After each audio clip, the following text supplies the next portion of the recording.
Brian Buffini Show. Delighted to have you with me today. Really appreciate all the letters and emails and reviews. You guys have been flooding my inbox, and I want you to know that whatever you send me, at some point in time, I will get a chance to read. I read them all. Sometimes it takes me a little while to get around to them, a week or two, just because of sheer volume. I get a lot of stuff already from all our events, and we have 21,000 clients we serve and coach and help. And so, but I really appreciate all your feedback, and I'm really glad this is making a difference for so many of you. Today we're going to be talking about how to be socially savvy. We're really going to be delving into the subject of emotional intelligence. But I want to share with you, I've been wanting to talk about this topic for some time because everywhere I go, I just see symptoms and evidence that people are becoming less socially savvy all the time. It's tripping them up in their family life, in their work life, in their interpersonal relationships. And I really believe it's the number one ailment of our society today. And it's that loss of connection and civility towards one another. You know, we've become the selfie nation. We've become self-consumed. And I just see it so much more than ever before. And we all know how this story ends. In Greek mythology, Narcissus, who fell in love with his own reflection, eventually staring into the pond and admiring his own face, the ultimate selfie, fell into the water and drowned. And that's how this story ends. We've become a culture of instantaneous judgments of each other. It began on social media, but it's now starting to play out in our social interactions. Social media commentary is a land without accountability or consequences for our statements. I mean, people have just learned to hide behind a screen and blast one another, things they would never dream of saying to one another face to face. But what's happened is you become calloused. You become kind of immune to it. Here's a bizarre example of how quickly we judge the situation, judge it wrong, get 2 seconds or 4 seconds or 10 seconds of information, and then define who a person is, what their motives are, and then make a statement about it. So I'm a big sports fan. All my kids, actually, all 6 of my kids have played basketball in high school and won championships and things like that. So I enjoy the game, and college basketball is really great. They have March Madness in here in the States, and it's a huge college tournament, and it's just fantastic. People get involved. They have pools, who's going to win what. And every year, they're always looking for what's called a Cinderella story, a team that's not very highly ranked, has very little chance to win, barely made it into the tournament, that goes on a deep run. And this year, Loyola Chicago was the team, and unbelievable upset after upset after upset, and they get to the quarterfinals. Now, it's a Catholic school, and in there they have Sister Jean Schmidt. So she's this 99-year-old little terrier of a nun. She's a great character. And the boys just love her, and she just loves the boys, and she's at every single game, and she's dressed up in all the gear. And as, of course, the team starts winning, they become the Cinderella story. The media gets a hold of it. Then they see all these stud basketball players at the end of every game running up the hall to give this 99-year-old little lass a hug. They put a microphone in front of her. She's wise, she's profound, she's funny, she's engaging, she knows the game. So she goes to every game. And she has a little tradition that a couple of minutes before the end of the game, they wheel her in her wheelchair back up through into the tunnel where the players exit so she can have a moment with them. And here, I love it. I have boys that played college sports. And, for them to have this kind of affection and affinity with this gal is unbelievable. And she's a nun, and it's just special. So they run up, they give her a hug, and if they lost, she'd give them a word of encouragement. If they win, she celebrates with them. It's great stuff. So Loyola's in the quarterfinals, the Final Four, they call it. They're actually winning at halftime, dramatic game, millions and millions of people watching. So in the second half, the favorite comes back and does what the favorite does. Goliath wins, David's going to lose. And it's like a couple of minutes before the end of the game, they're down a bunch of points. And as typical, a person wheels her sister Jean up the tunnel to wait for the team to exit.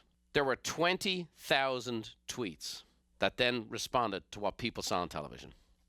Because people unfamiliar with the story, uneducated, knowing nothing, all of a sudden, see, here she is. Now that her team's losing, she quit on them. Yeah, that's right.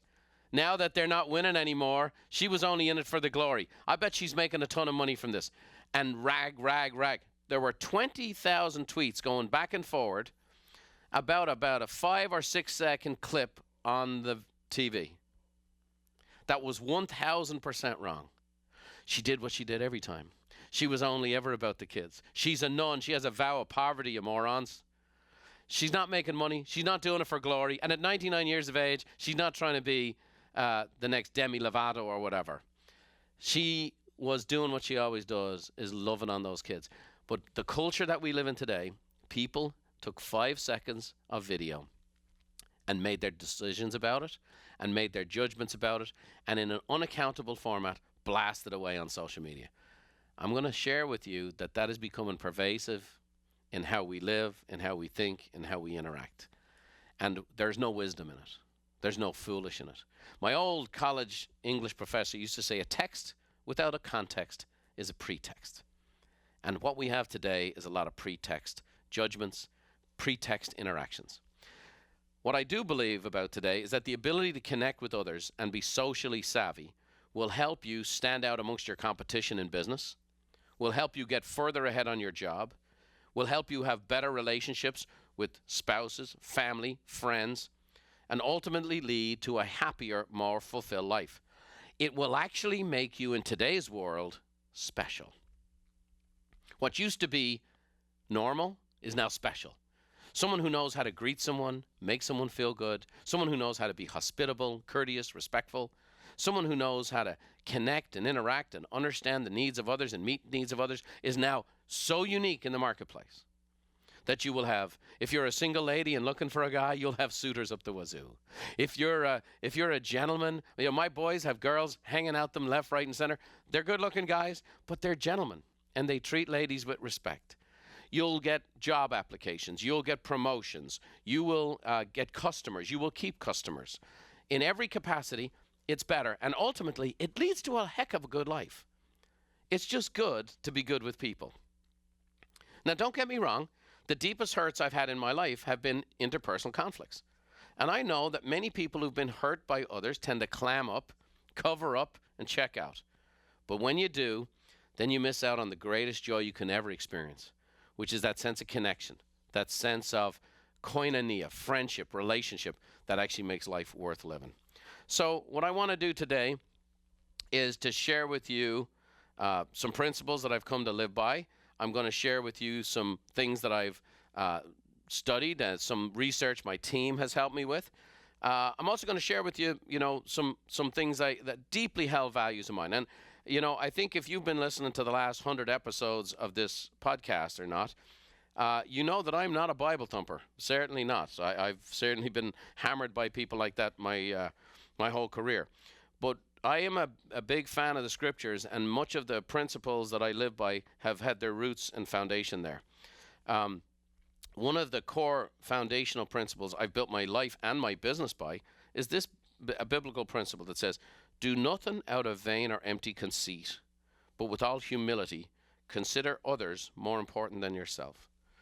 Do nothing out of vain or empty conceit, but with all humility consider others more important than yourself. I will say that that's an unnatural act, and it is. If it wasn't an unnatural act, I wouldn't have to say it to myself every day. When I talk to my marketing team, my sales team, my content team, I'm always letting them know, I want you to think from our customer's perspective, not ours.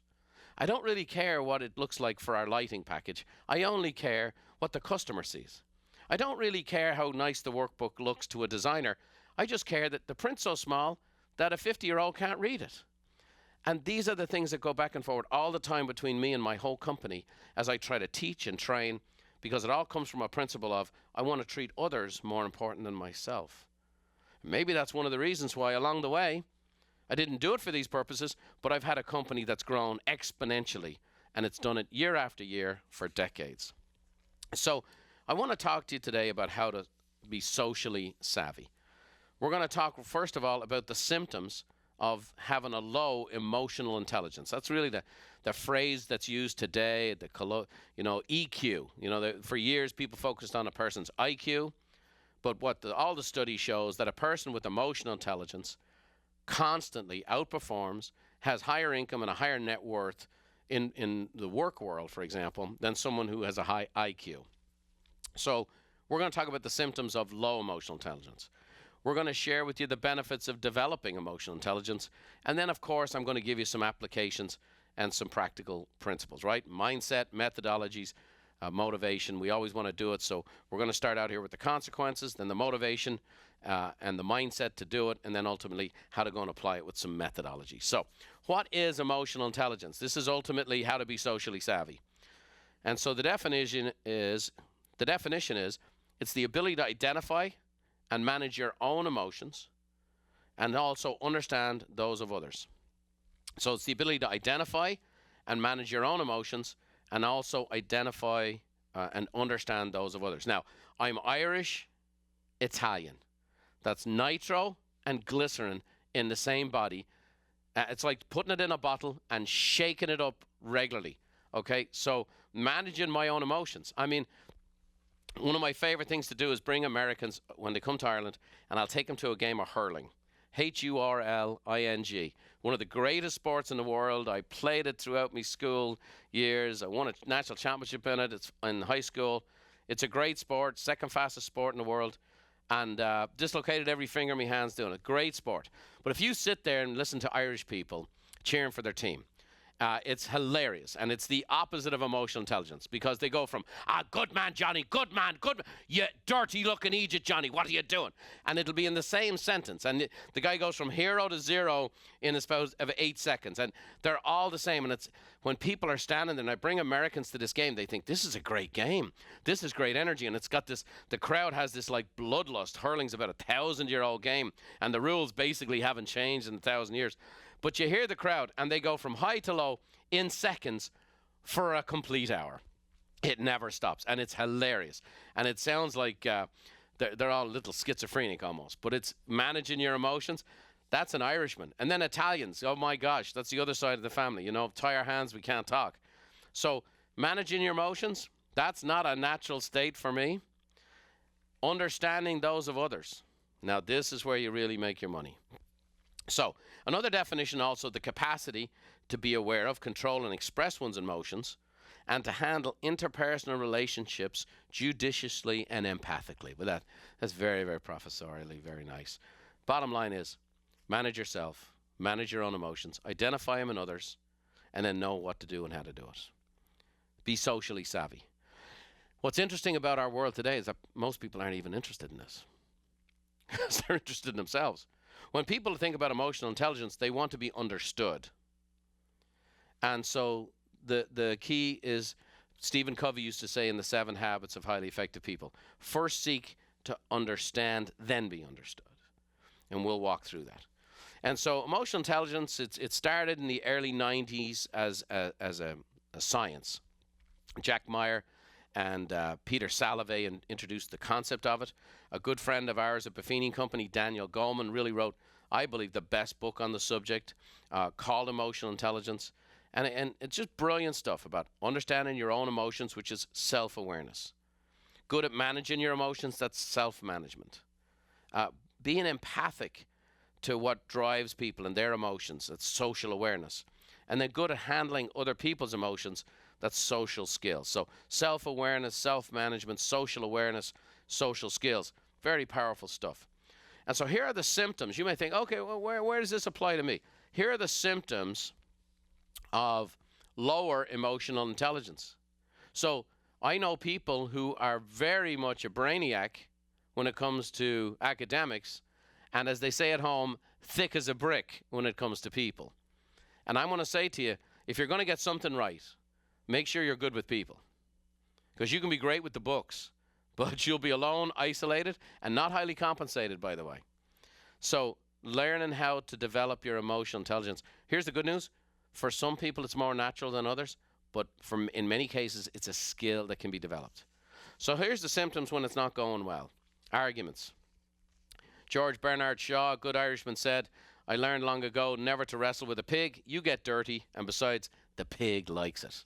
Okay? And we all know people like that. I'm not saying to call people pigs, but sometimes their attitude can be a little porky, if you get my drift.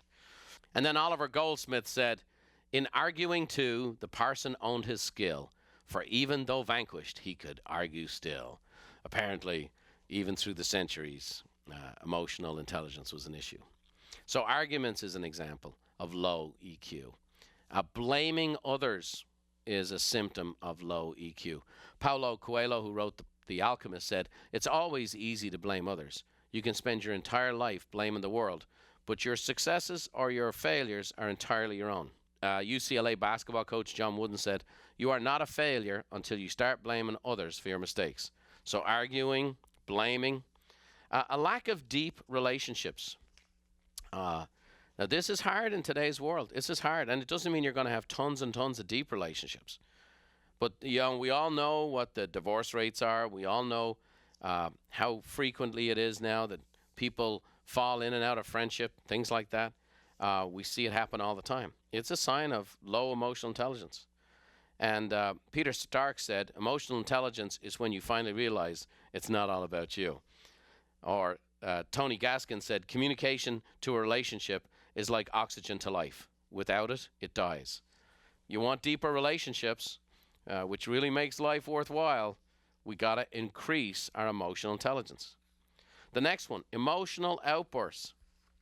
We all know the symptoms of that and the consequences of that. If you run a little hot as a person, you blow up and you get all that stuff off your system, you feel good, but everyone around you feels bad. I always say to people that for men, anger is the only acceptable emotion in the world today. And so emotional outbursts, it's a sign of a low EQ, not a sign of a low IQ. And the good news is we can do something about it. A couple of quotes on this. Robert II said, "Every time you get upset at something, ask yourself, if you were to die tomorrow, was it worth wasting your time being angry for?" That's a good one. Here's another one. Peter Sims said, "Your anger and emotional outbursts usually result when someone penetrates to the core of what you do not like about yourself or still cannot accept." Now, I could do a whole podcast on that. But I can tell you that for myself in my own journey of self-development and personal growth, the things that kind of bother me the most about other people when I really dig in are ultimately the things that bother me about myself at the deepest of the psychological levels. Powerful stuff.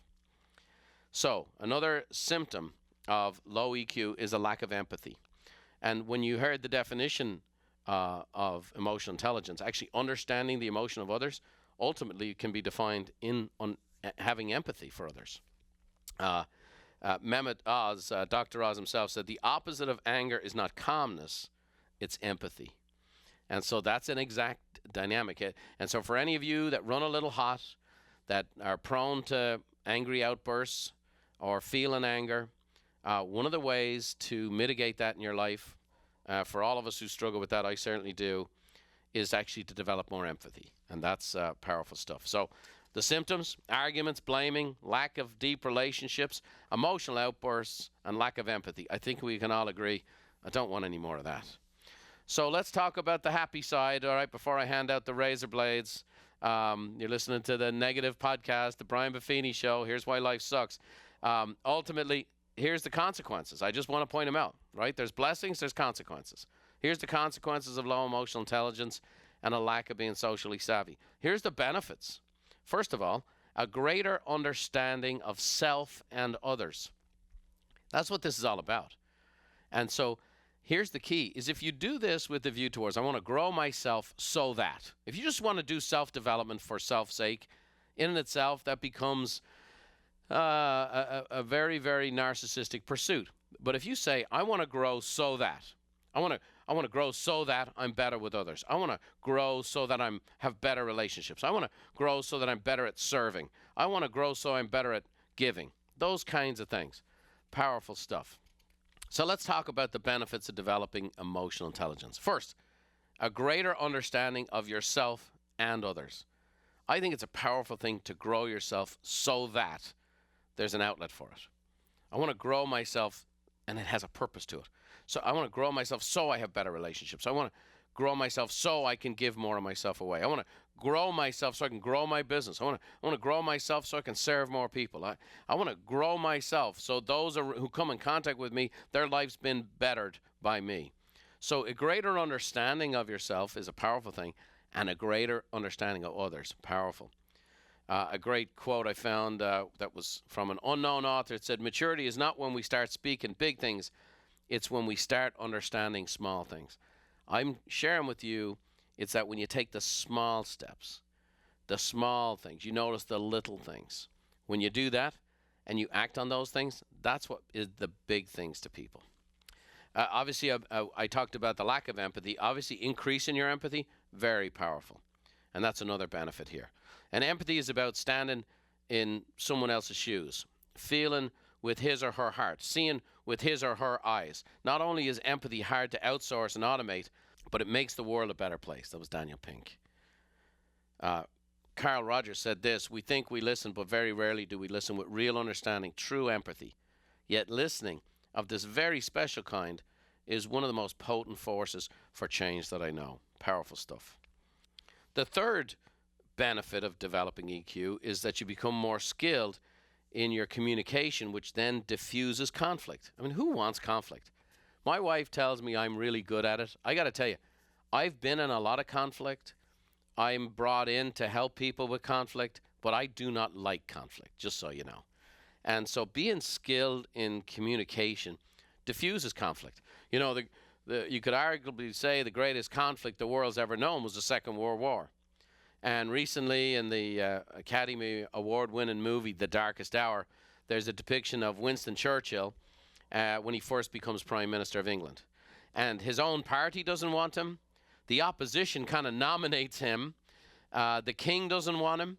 He's not sure the public wants him. He wasn't voted in as Prime Minister. Another guy stepped down. When he becomes Prime Minister is a couple of weeks before France falls, before basically Europe falls at the hands of Nazi Germany, and not a great time to become anything. And ultimately, Churchill makes a speech in Parliament, and his greatest opposition is sitting in the pew watching him, and all of a sudden, the whole Parliament erupts in support behind him. He gets the English people behind him, and it changes everything. It changes the course of history. And the guy that was his greatest opposition turns to a friend and says, his friend says, what just happened? And he said, Winston just unleashed the power of the spoken word. And he sent the English language to war. Skilled communication changes everything. It can start a war, it can diffuse a war, and it can stop a war from happening that should never happen.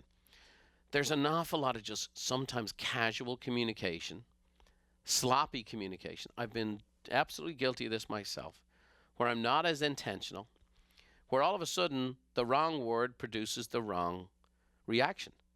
And it's ultimately having empathy that this may not be what you meant to say. You may not have had any interest in hurting somebody's feelings or sending them sideways, but at the end of the day, you have to be responsible for your part in it.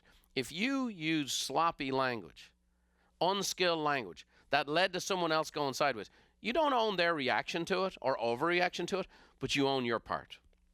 Skilled communication diffuses conflict, and that's a way you can develop and become greater with your emotional intelligence. The next thing is increased performance. And by the way, this shows up everywhere. Ultimately, the Hay Group states that one study of 44 Fortune 500 companies found that salespeople with the highest emotional intelligence produced twice the revenue with average or below scores, which makes sense. Another study said that the average income difference between people with high EQ or low EQ was $29,000 a year in income. There's just a lot of study on this now because we do business with other people. We interact with other people. We do life with other people.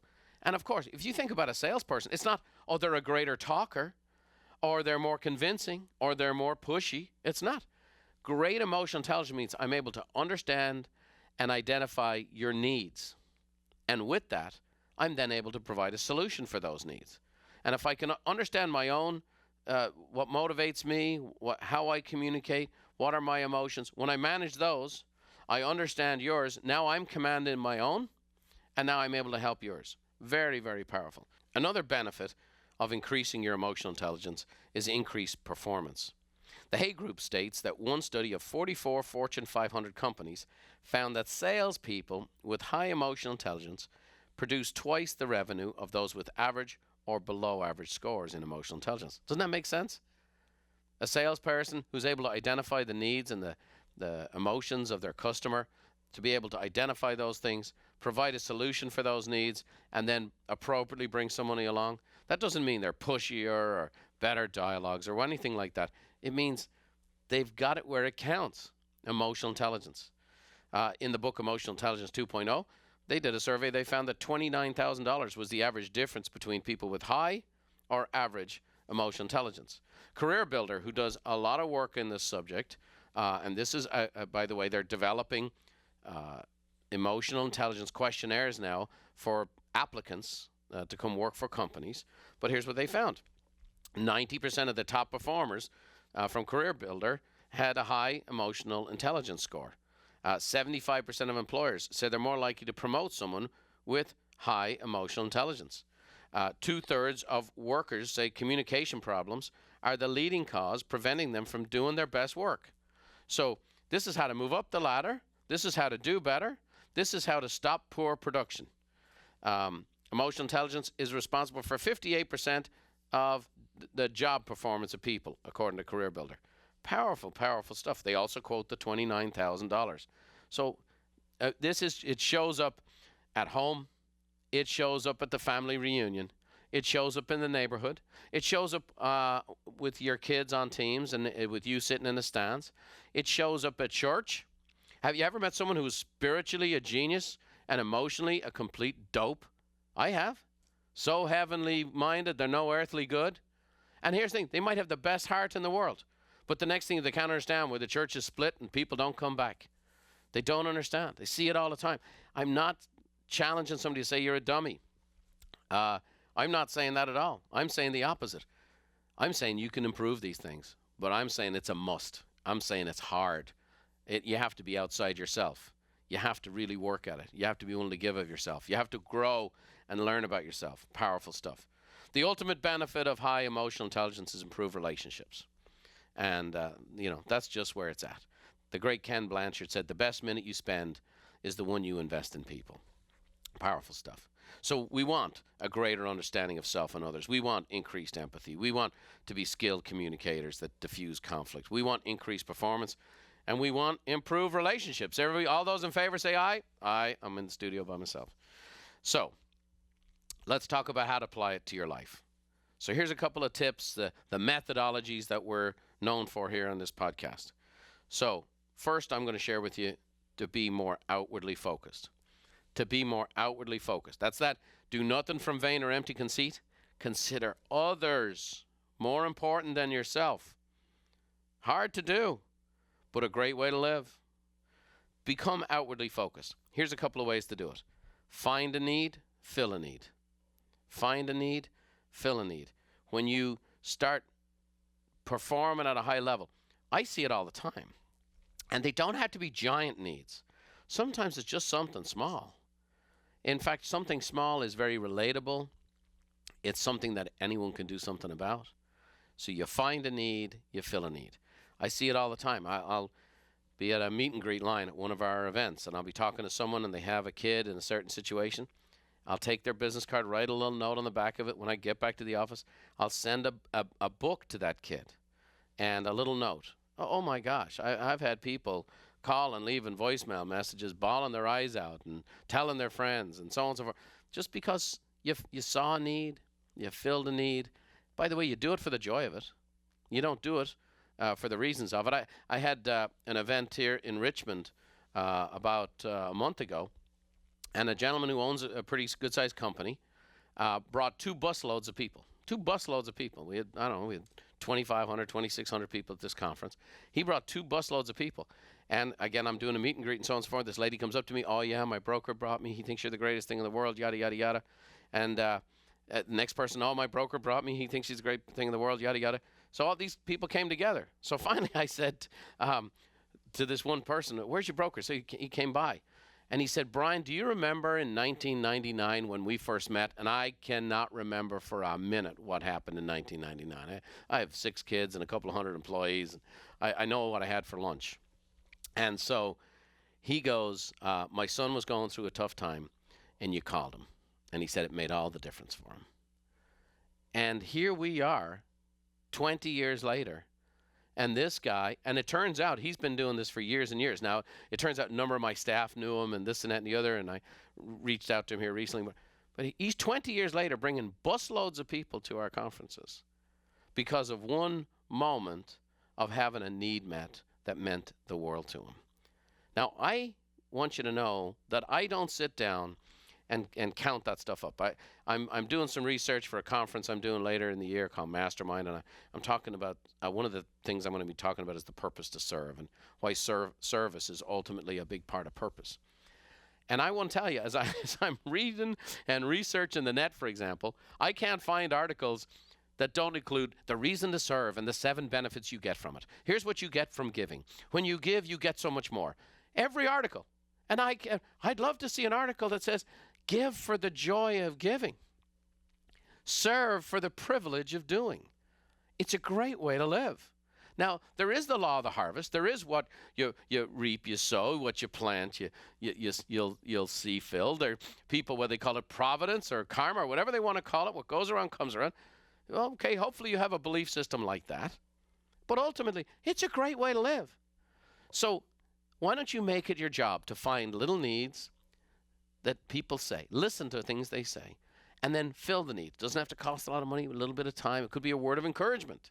It could be a referral to a podcast. It could be a book that you send them out.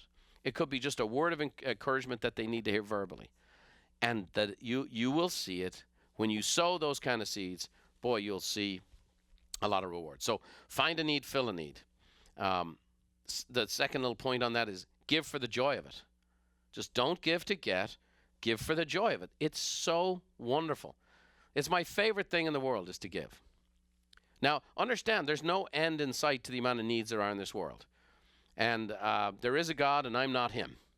So I can't fill all the needs.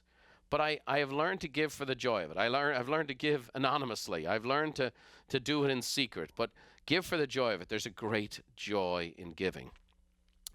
Again, Winston Churchill said, we make a living by what we get, but we make a life by what we give. And be generous. Be generous. Now, I will share with you, and this is honest feedback, and I really appreciate it. I had someone say to me one time, Brian, I understand why you're generous. You're a very wealthy man. And I remember, I've said this to many people. I was a generous person when I was broke. I think growing up in Ireland, there was no one more generous. I mean, Ireland in the early 80s, my formative years, was a poor country, very poor country. My mother, we used to say she did the loaves and fishes trick every day. She did that every day. And she would just not feed us. She would feed an elderly neighbor. And she would feed the neighbor's dogs. And I don't know how she figured it out. The people who have the least often give the most, percentage-wise. When Jesus is in the temple and all the people are giving the money and the one little widow gives a penny, he makes a big deal of it. And it's a story still told 2,000 years later. Because she gave a penny because it was the biggest gift she could give. Be generous. It's a spirit of giving. And by the way, because of the law of the harvest, when you find a need and fill a need, give for the joy of it, and you're generous of spirit, you get to reap the rewards. But you get it in heart, in soul, in personage. It's very, very powerful. Eleanor Roosevelt, she said, since you get more joy out of giving joy to others, you should put a good deal of thought into the happiness that you are able to give. Brilliant stuff. And that was a brilliant woman. So powerful stuff. As you can tell, I'm a little fired up about this stuff. It's very close to home. And I know it's not as structured and here's how to make $1 million this week and so on and so forth. But I believe this is how to become rich, have a rich life, and be rich in spirit. Here's another good tip in regards to how to apply it to your life, and it's a principle here is you want to be outwardly focused, the first one. You want to listen with your eyes, and your ears would be the second one. Listen with your eyes and with your ears. So the first thing is to actually develop the skill of listening. We did a podcast, I believe it was podcast episode 26.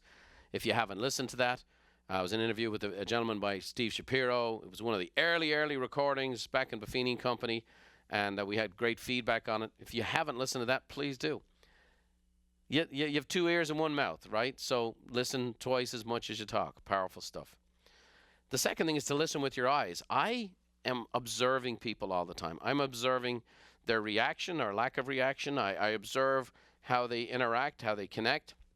I listen with my eyes. And Stephen Covey talked about listen with your eyes for feelings. And I never really described it that way, but when I read that, I thought, well, that makes sense.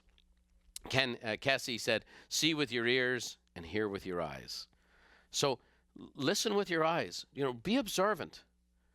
And the third part here is to be present with others, to actually physically be present. Now, this is a distracted world we're living in. A recent survey said that the average millennial checks their phones 150 times a day. But the average person, we touch our phones, whether we're swiping and clicking, the average is 2,600 times a day. That is freaky deaky. And those things have become binkies for people. I've been doing it lately. I take a 1-day fast away from my phone. I pick a day, and the phone, I actually throw it in the trunk of my car. And I used to do this years and years ago. But now I'm going to share with you. I'm not on a lot of social media stuff. I'll check some stuff out, but I'm really not living on it. But I can tell you, I almost develop a rash on the days that phone's in the back of my car. It's not easy. And so it is very, very hard to be present with people. In fact, I know this is a little off color here, but there was a recent survey done of the #1 sexual problem in America. And it was people reading their phones while in some part of the intimate process. People are checking their phones.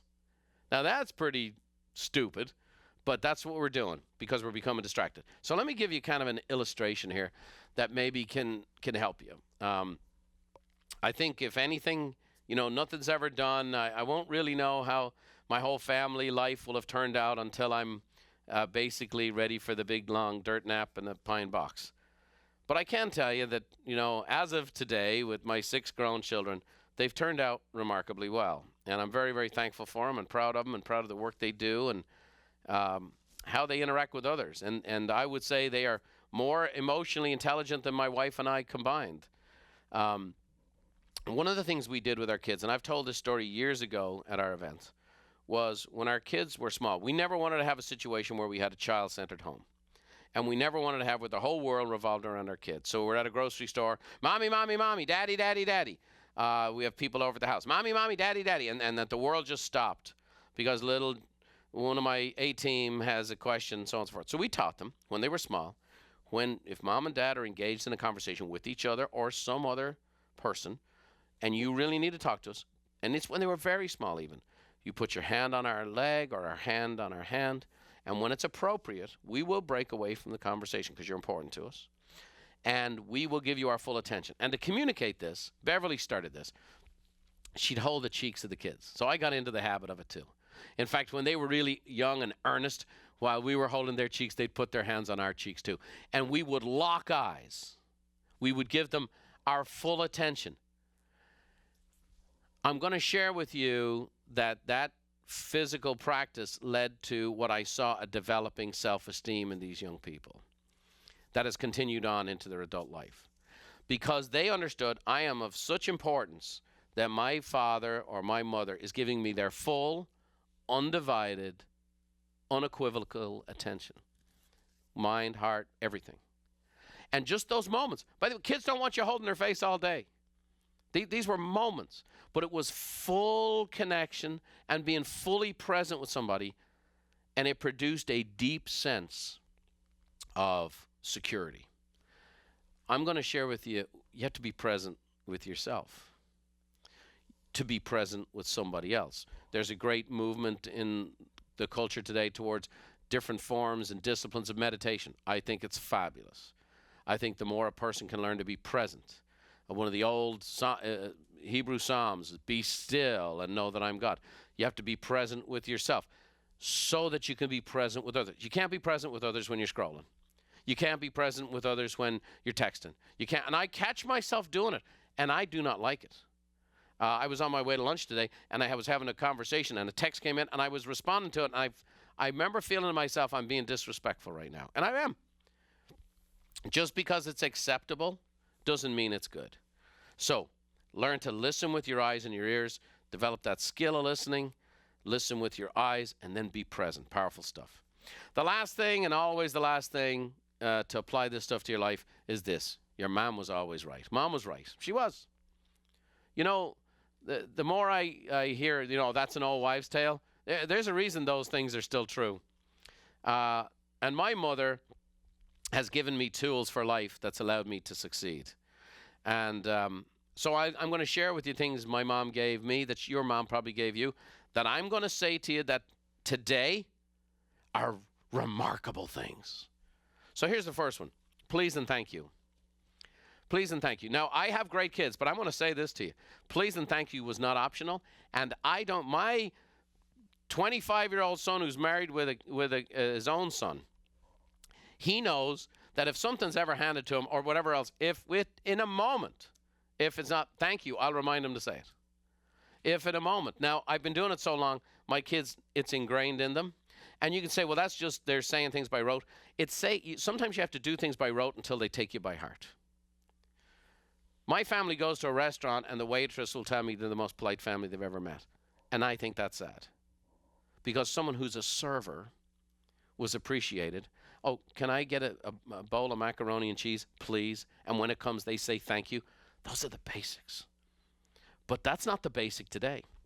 Let me ask you this. When was the last time you went and had a service? Maybe you went and you got a smoothie, and when you got yourself a coffee or a this or a that, and the person behind the counter didn't look at you, didn't smile, didn't say hello, didn't make eye contact, didn't say thank you after you gave them their money. And how many times have you seen people receive service and not say thank you?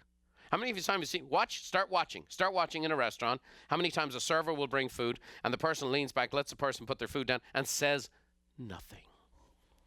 I'm going to say this to you, boys and girls. There's never been an easier time to be successful than this. There's never been an easier time to stand out than this, because the basics make you extraordinary today. They make you a great catch as a person if you're looking for a partner. They make you a very concerned customer service driven organization if you do it as people. It makes you grow in your business, and people become advocates for you because you say things your mom taught you. Please and thank you. Start watching, start listening. I'm going to say this to you. It used to drive me crazy, and now what it does, it drives me to know my future is very secure. I want to say this to you. I promise you that in a few years, Buffini and Company will be making a huge fortune with one of our parts of our training division by training younger employees how to say please and thank you, look someone in the eye, shake their hands, be courteous, be respectful, and act like you don't hate the customer. Please and thank you. There's a little song we used to sing our kids. Please and thank you, please and thank you. Please and thank you are polite. You are so welcome, you are so welcome. You are so welcome is polite. Yes, sir, yes, ma'am, Mr., Miss, Mrs., these are polite. I'm going to make a fortune teaching that to adults in the next 5 to 10 years, because that is remarkable in today's culture. Here's another thing my mom used to say. I'll bet your mom used to say something like this. If you have nothing good to say nothing at all. Now, isn't that the hallmark of emotional intelligence? Know your own emotions and know others. If you have nothing good to say nothing at all. Just think about how many conflicts would be reduced in your life if you had nothing good to say and you bit it and you just decided to say nothing. Now, I'm not saying you smolder in anger and become Vesuvius. I'm not saying that. I'm saying in those momentary sloppy moments when you have nothing good to say, you say nothing at all. Powerful stuff. So please and thank you. If you have nothing good to say nothing at all. And lastly, it's nice to be nice. It is nice to be nice. And here's where I sound like all the blogs and all the things that are out there. Here's the thing. When you're nice as a person, it's nice to be that way. You give out good energy all day long, it's a good way to live. Now, does that mean that everyone you come in contact with will be nice? I have it all the time. My brother Dermot and I were coming back from lunch the other day. There was a gentleman right there in the lobby of the restaurant. I said to him, "Hello, how are you?" And he just looked at me. And I stood there and I said, "I'm fine. How are you?" It's great. Isn't it a beautiful day outside? And finally he looked at me. And I wasn't mocking him per se, but ultimately he looked at me and he said, he kind of realized I was going to stand there until he said something. And he looked up and he went, "Yeah." And I walked on. And it was like, I forced this human being to interact. How great was that? I'm going to share with you that I'm not nice to flight attendants because I want them to be nice to me. I'm not nice checking in at the ticket counter because I want a better seat. I endeavor to be nice to people all the time. When I meet a waiter or waitress that does a good job, I give them an exceptionally high tip. I think I tipped the person today twice the price of the meal. You know why? She was good at her job. She had good energy. She had a great attitude. We had a wonderful time. And you know what? Doggone it. And here's the thing. The meal was $25 and I gave her a $50 tip.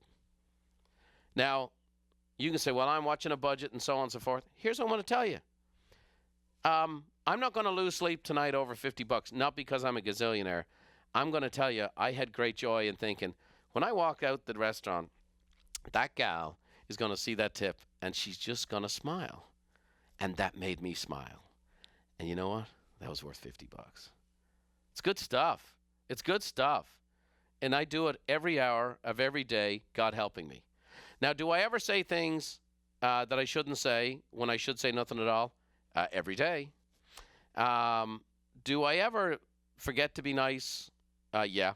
Yeah, sometimes I'm a grumpy old bugger. I'm a grandpa now. I'm allowed to be grumpy, apparently. It was great. One of the great benefits of being a grandfather. But I'm going to say to you, this is how I live. Now, I'm not telling you that the way I live is the way you should live.